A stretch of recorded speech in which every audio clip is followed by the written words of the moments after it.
miramos cuál es el porcentaje de cumplimiento y de acuerdo a ese porcentaje de cumplimiento estaríamos tomando decisiones o razones por las cuales se está o no se está cumpliendo con las metas que se hayan proyectado en un documento que se denomina presupuesto. Y si esas metas no se están cumpliendo, puede existir la posibilidad de que si mis ingresos disminuyen, lo que se espera es que mis gastos también disminuyan porque lo uno va relacionado con lo otro, sobre todo cuando manejamos, cuando lo analizamos con los costos variables. Los costos variables, ustedes ya vieron presupuesto, ¿cierto? Sí, señor. Entonces, cuando ustedes analizan el presupuesto, analizan los costos, y ya hablamos de que hay unos costos variables y unos costos fijos, los costos variables están directamente relacionados con la producción o con la venta. En la medida que hay mayor volumen de ventas, que parte de ese objetivo financiero, hay mayor producción y por lo tanto el total de costos variables se va a incrementar. No sucede eso con los costos fijos porque en la medida que haya mayor o menor producción, los costos fijos van a ser los mismos. De cuando hay mayor producción, mis costos por unidad van a ser menores.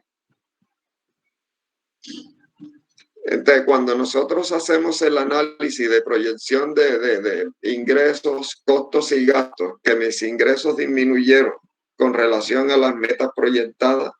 uno espera que los costos variables disminuyan. Y si los costos variables no disminuyen, debe haber o debe existir una razón que justifique el por qué las ventas que yo proyecté que no se cumplieron en un tanto por ciento, demos un ejemplo de que se haya cumplido en un 80%, pero que los costos variables se hayan cumplido en un 100%, hay un déficit de un 20% entre costos variables, volumen de venta. Ahí empezamos a mirar nosotros, los analistas financieros, en este caso, la gerencia, si de pronto quien maneja el presupuesto es ese gerente, él tendría que solicitar el por qué los costos variables se cumplieron en un 100%, no así las ventas.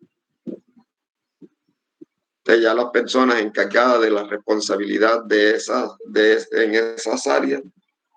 tendrían que justificar por qué hay tanto costo que no están relacionados con el volumen de ventas. Entonces,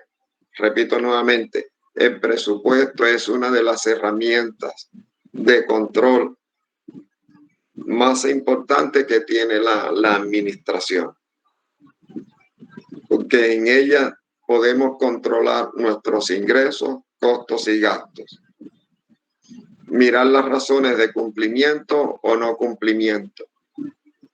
Y a través de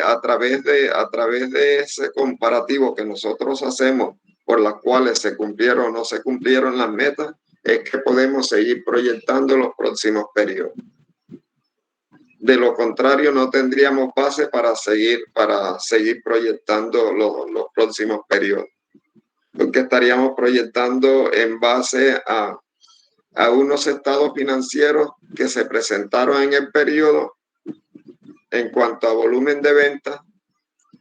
pero no sabemos las razones por las cuales las ventas de un periodo se cumplieron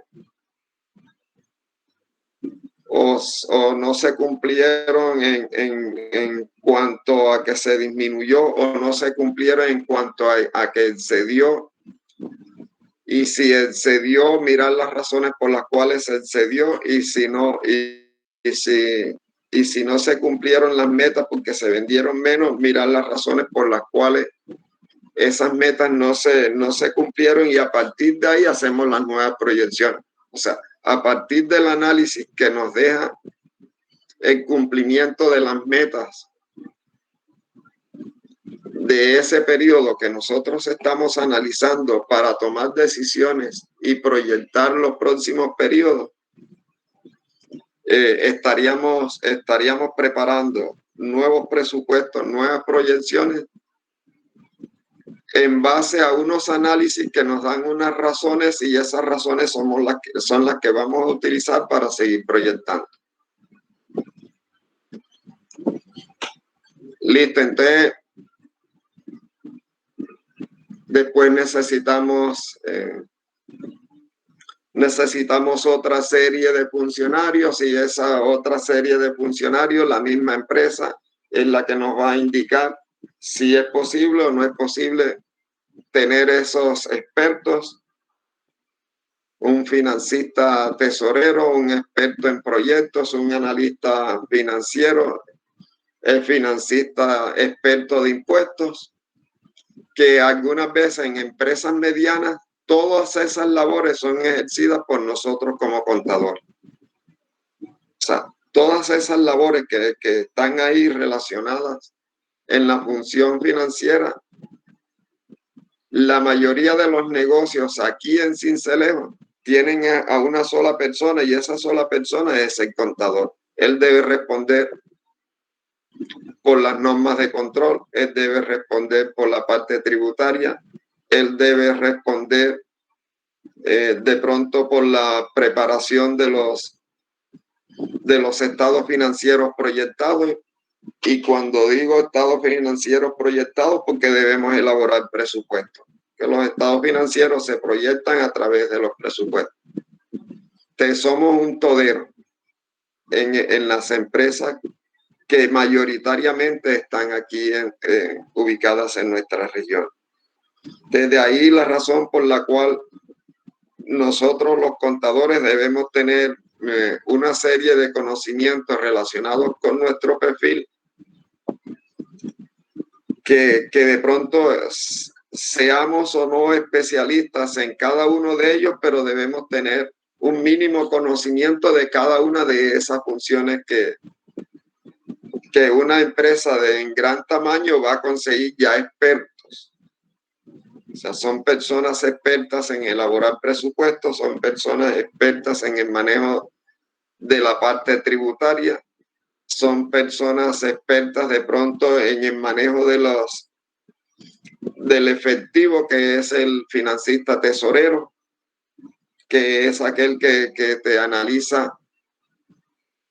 si el dinero que está en excedente se debe tener donde se tiene, si el déficit de efectivo, los recursos se están apropiando de la forma como se deben apropiar, o sea, las fuentes de financiamiento son esas las correctas o no son las correctas, que ya son personas expertas que se dedican a esas funciones específicas y son demandadas por esas grandes empresas que necesitan ese número de personas, porque ya tienen áreas establecidas de forma independiente para tener un funcionario que le genere recursos suficientes. Cuando digo que le genere recursos suficientes, lo hablo a partir desde el punto de vista que si yo genero gastos para la empresa,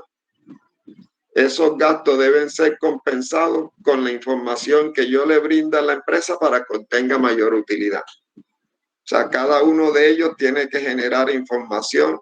relevante que incremente la rentabilidad para la empresa, y ese incremento de rentabilidad sea superior al gasto que se genera contratar a esa persona. Es lo que debemos tener en cuenta. Entonces, nosotros los contadores debemos tener una serie de conocimientos de cada